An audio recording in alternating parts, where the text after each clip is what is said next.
Hi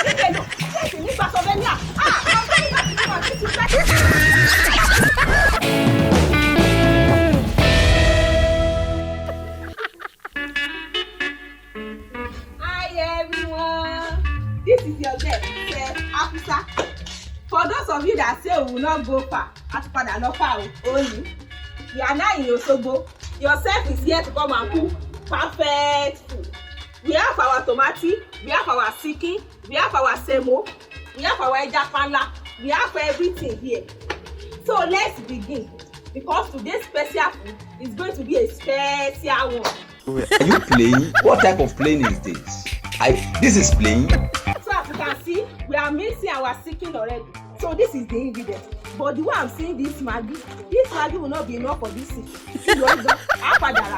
So this is all our ingredients. And as you can see, tell on it.